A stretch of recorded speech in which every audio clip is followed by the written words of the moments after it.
Faded Bit of Blue, recited by Sandy Ryder.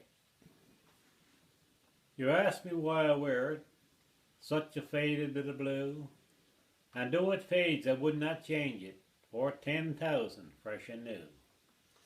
The fingers that pin it there, mates, are closed in death's long sleep, and it's there to remind me of a promise I've got to keep. When I was a tall young fellow, some 20 years old or more, I grew very fond of company inside of a tavern door. I was not to be called a drunkard, like some of the chaps you meet, but the drink it was getting my master, and the taste of the cup was sweet.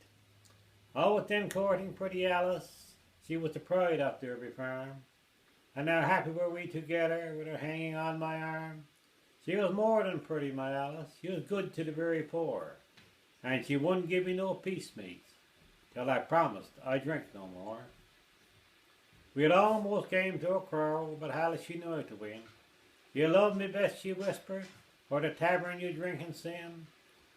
It was only one answer to that, mate, for I knew if I loved the lass, the promise I gave, I'd never more touch a glass. Until Alice gave me leave to. She knew I'd keep my word. Our bands were called in the church, mates, and the wedding bells were heard. We had one child, little Rosie, the light of our home was she, and if you wanted an angel on earth, mates, you would find her on Street 23. For 7 long years we was married, no sorrow had crossed our door, but sorrow hadn't forgotten to come. Young master, he got married, and he brought his young bride home. There's feasting, banner and archer, there's supper for workman and wife, there's fun for the kiddies, the greatest in all their lives. It was all sitting down to a table when old master he rose from his chair. He said, I'd like to oppose to your health, mates, and our newly married there. Come fill your glasses high, mates, and drink with 3 times 3, and there's long life to man and wife, and a happy marriage be. But they came and they filled the glasses with sparkling cherry wine. But when they came towards me, I put my hand on mine. No wine for me, sir, thank you. No wine, why not, says him. Not going to drink to young master's health and wish long life to him? Well, at last I filled it, to so against my will, to break my promise to Alice, but somehow I couldn't spell. I should have took my stand, stood up for the truth of the race mates, and never removed my hand.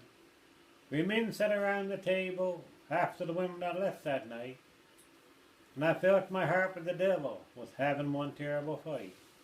And he won, for I filled the old love drunk newborn, staggering home drunk and dying on a early summer's morn. And many a evening after, found me waiting at the tavern door, my wages went in the tailgate, my home grew bare and poor. My house grew home careworn, my rosary grew pale and white. But somehow I never eat it, I never missed the rose from her cheek. One day before I started to work, my Rosie put her arms around me. Well, come straight home from your work, Dad. We'll say you be home for tea. I have a plan. Oh, such a happy evening for you, Mama, and me. I promised, and I meant it. I started homeward when the long day's work was done. But again I fought with the devil, and again the devil won. They were waiting for me at the tavern, a dozen odd chaps or more. They bullied, they sheared, they conquered. They got me inside the door. We sat and we drank that evening to a dark-haired boy rushed in quite mad. He said, Jim, your Rosie is dying, and she's crying to see her dad. Dying, my Rosie dying? Oh, mates, that's over me. I rushed to the house like a madman. I entered there silently. I entered her little chamber. My Rosie lay pale and white.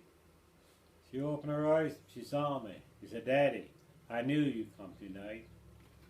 She stopped, I thought she was going, but Daddy, I wanted you to write your name in my pledge book and to wear this bit of blue. You do it, Daddy, won't you? Here's pen and ink to write. I'd be oh so very much happier if you was signed tonight. Then when I get to heaven and the dear Lord asks for you, I'll be able to say he's coming. he gave his promise true. We sat and we watched and waited till just at the break of dawn, an angel came for our Rosie and left us behind to mourn. So I'll keep, God help me in keeping, my promise straight, firm and true.